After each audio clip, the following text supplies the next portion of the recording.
मंडळी, बीडच्या मस्साजोग येथील सरपंच संतोष देशमुख यांच्या हत्या प्रकरणावरून विरोधकांनी विधानसभा दणाणून सोडल्यानंतर मुख्यमंत्री देवेंद्र फडणवीस यांनी शुक्रवारी सरकारची बाजू मांडली व बीडचे पोलीस अधीक्षक अविनाश बारगळ यांची उचलबांगडी करून नवीन पोलीस अधीक्षक नियुक्तीचे आदेश दिले आहेत।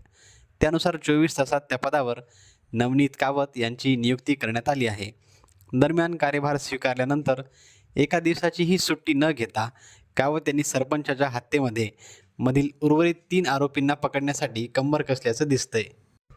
माध्यमांशी संवाद साधताना नवीन पोलीस अधीक्षक नवनीत कावत यांच्या डोळ्यात आत्मविश्वास दिसला आणि बीडमध्ये आता गुन्हेगारी निकालात निघणार म्हणून सामान्य बीडकरांमध्ये आशा निर्माण झाल्याचं बोललं जात आहे।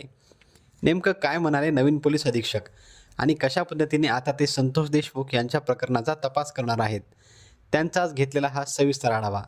तर नमस्कार, ट्रेन युअर ब्रेन या आपल्या लाडक्या यूट्यूब चॅनलमध्ये आपलं खूप खूप स्वागत आहे। मंडळी, मस्साजोग हत्या प्रकरणी आता खुद्द मुख्यमंत्री देवेंद्र फडणवीस यांनी लक्ष घालून दोषींवर कठोर कारवाई करणार असल्याचं आश्वासन दिल्यानं या प्रकरणाच्या तपासाला वेग आल्याचं पाहायला मिळत आहे। कारण सरपंच संतोष देशमुख हत्या प्रकरण हाताळण्यासाठी राज्य सरकारतर्फे विशेष सरकारी वकील म्हणून बाळासाहेब कोल्हे यांची नियुक्ती करण्यात आली आहे। त्यामुळे फडणवीसांनी घेतलेल्या भूमिकेनंतर या प्रकरणाच्या चौकशीला आता वेग आला आहे। तसेच मुख्यमंत्री फडणवीस यांनी देशमुख यांच्या हत्या प्रकरणाची संबंधित पोलीस अधीक्षकांच्या बदलीची घोषणा केली होती।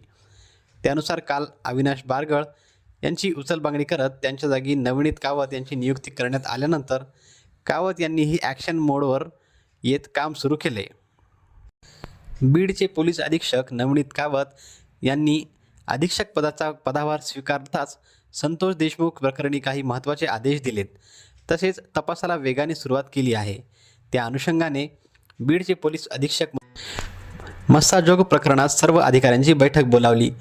तपास कुठपर्यंत गेलेला आहे, तपासामध्ये काय बाकी आहे, आरोपी अटक करण्याचे जे बाकी आहेत त्यांना अटक करण्यासाठी आम्ही प्राधान्याने काम करणार आहोत, असं पोलीस अधीक्षक नवनीत कावत यांनी सांगितलंय। दरम्यान यावेळी शासनानं माझ्यावर खूप मोठी जबाबदारी सोपवली आहे। बीडच्या लोकांनाही माझ्याकडून भरपूर अपेक्षा आहेत। बीड जिल्ह्यातील लोकांना जो जिल्ह्यामध्ये प्रॉब्लेम आहे तो सोडवण्याचा मी 100% प्रयत्न करेल। तुमच्याकडून मला सहकार्य पाहिजे। पोलीस प्रशासन तुमच्यासाठी आहे, असंही आवाहन नवनीत कावत यांनी केलं आहे। पुढे ते म्हणाले, सरपंच संतोष देशमुख हत्या प्रकरणात मी जातीने लक्ष घालणार आहे। या प्रकरणी जे कोणी आरोपी आहेत त्यांच्यावर कारवाई केली जाईल। येत्या 2 दिवसात मी पीडित देशमुख कुटुंबाला भेट देणार आहे। या प्रकरणी आतापर्यंत 4 आरोपींना अटक करण्यात आली होती, तर 3 आरोपी फरार आहेत। आता फरार आरोपींना लवकरच अटक होईल। दरम्यान त्यांचं पुढचं वक्तव्य खूप चर्चेत आले। ते म्हणाले, मी रात्री बीडमध्ये आलो आणि सकाळी रविवारच्या दिवशी कामाला सुरुवात केली। पोलिसांना सुट्टी आणि रविवार नसतो। आता अधिकाऱ्यांची मीटिंग घेऊन मी सर्व निर्देश देणार आहे। बीडमध्ये जिल्ह्यातही दहशत खपून घेतली जाणार नाही आणि बीड जिल्ह्यातील परिस्थिती नियंत्रणात आणणं हे माझं पहिलं कर्तव्य आहे। बीडच्या नागरिकांनी दहशतीखाली वावरू नये। कुठलीही अडचण आल्यास 24 तास मला संपर्क करावा। बीड जिल्ह्यातील सर्व पोलीस स्टेशनमधील कर्मचाऱ्यांनाही अलर्ट करण्यात आला आहे। येत्या काही दिवसातच बीड जिल्हा हा गुन्हेगारी मुक्त करणार असल्याचं, तसेच बीड जिल्ह्यामध्ये कुठल्याही आरोपाची गय केली जाणार नाही, असे सक्त आदेशच नवनीत कावत यांनी दिलेत। सध्या कावत यांच्या रूपात बीड जिल्ह्याला नवीन सिंघम अधिकारी मिळाला आहे, अशी चर्चा आहे। मंत्री धनंजय मुंडे यांचे समर्थक वाल्मिक कराड यांचं नाव खंडणी प्रकरणात समोर आल्यानंतर संतोष देशमुख हत्या प्रकरण बेकार तापलंय। सध्या वाल्मिक कराड फरार आहेत आणि जोवर त्यांना अटक होऊन शहाणी होत नाही तोवर धनंजय मुंडेला अन्न, नागरी पुरवठा व ग्राहक संरक्षण मंत्रालयाची जबाबदारी घेऊ देऊ नये, अशी भूमिका मराठा समाजाने घेतली आहे। दरम्यान आता मराठा समाजाला शांत ठेवून बीडमध्ये पुन्हा एकदा मराठा विरुद्ध वंजारी वाद उफाळून न देण्याची जबाबदारी या नव्या पोलीस अधीक्षकांवर असणार आहे। आता हे नवीन SP नवनीत कावत आहेत तरी कोण? ऐका, नवनीत कावत हे 2017 मधील बॅचचे IPS अधिकारी आहेत। मूळचे राजस्थानचे रहिवासी, पण सध्या बीड आणि त्याआधी ते छत्रपती संभाजीनगरमध्ये पोलीस उपायुक्त म्हणून काम पाहत होते। त्यांनी IIT मधून BTech ही पदवी घेतलेली आहे। 2017 मध्ये ते केंद्रीय लोकसेवा आयोगाची परीक्षा उत्तीर्ण झाले आहेत। त्यांचे वडील हे रेल्वेत अधिकारी होते। त्यांनी जिथं जिथं काम केले तिथं तिथं डॅशिंग निर्णय घेऊन स्वतःची छाप पाडली, असा त्यांचा ट्रॅक रेकॉर्ड आहे। मंडळी, राष्ट्रवादी काँग्रेसचा शरद पवार गटाचे आमदार उत्तम जानकर यांनी धनंजय मुंडे व वाल्मिक कराड यांच्यावर गंभीर आरोप केलेत. बीड जिल्ह्यामध्ये अफगाणिस्तानातील कंधारपेक्षाही वाईट परिस्थिती आहे. बीड जिल्ह्यातील वाल्मिक कराड नावाच्या दहशतवाद्याने 32 खून केलेत. इतकी या माणसाची प्रचंड दहशत आहे. हा वाल्मिक कराड विद्यमान मंत्री धनंजय मुंडे यांचा कट्टर कार्यकर्ता आहे.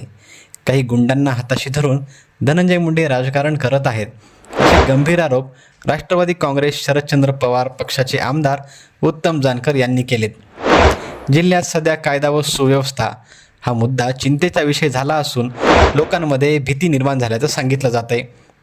दरम्यान बीड जिल्ह्यात वाळू माफियागिरी, गोळीबार, बनावट नोटा, कार्यालयात जाऊन कर्मचाऱ्यांना दमदाटी आणि मारामाऱ्यांपासून खंडणी अपहरण आणि निगरून खून करण्यापर्यंत बिघडलेल्या कायदा व सुव्यवस्थेला सुरळीत करण्यासाठी नव्यानं आलेल्या पोलीस अधीक्षक नवनीत कावत यांचा घाम निघणार असंच आता दिसतंय.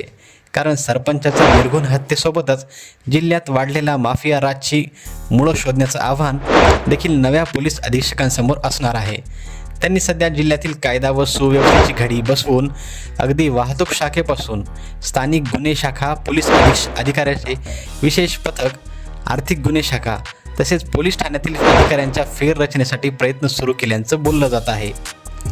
जिल्ह्यात कायम हैदोस घालणारे वाळू माफिया, गुटखा माफिया यांचा बंदोबस्त करण्यासोबतच त्या घटनांची परस्पर संबंधाची साखळी सोडण्यासाठी आव्हान त्यांनी पेललंय. त्यांना आता IPS पासून खुद्द मुख्यमंत्री व गृहमंत्र्याचं पाठबळ असल्यानं आता कोणाच्या दबावानं ते भीक घालणार नाहीत अशी आशा बीडकरांना आहे. बीड जिल्ह्यातील गुन्हेगारीचा पॅटर्न मोडीत काढण्यासाठी जे काही करावं लागेल ते करण्याची आपली तयारी असल्याचं त्यांनी सांगितलंय. तसंच धार्मिक किंवा सामाजिक आणि दोन समूहामध्ये तेढ निर्माण करणाऱ्या विषारी लिखाण करत सामाजिक सलोखा बिघडवण्याचं काम करणाऱ्यापासून जिल्ह्यातील ज्ञानराधा मल्टीस्टेट, जिजाऊ मासाहेब मल्टीस्टेट, साईराम अर्बन मल्टीस्टेट सह अन्य काही संस्थांमध्ये 4,000 कोटीवर अधिक रकमेचा घोटाळा करणाऱ्या सर्वांच्याच मुसक्या आवळण्याचं काम आता नवनीत कावत करतील याकडे सगळ्यांचं लक्ष लागलंय. बाकी तुम्हाला बीडचे नवे SP नवनीत कावत यांच्या कामाची पद्धत कशी वाटली आणि ते बिहार होऊ पाहणाऱ्या जिल्ह्याला पुन्हा बीड करतील का, याबद्दल तुमची मतं आम्हाला कमेंट बॉक्समध्ये नक्की सांगा. आणि जर हा व्हिडिओ आवडला असेल तर व्हिडिओला लाईक आणि शेअर करा. सोबतच आपल्या ट्रेन युअर ब्रेन या YouTube चॅनलला देखील सबस्क्राईब करायला अजिबात विसरू नका. धन्यवाद.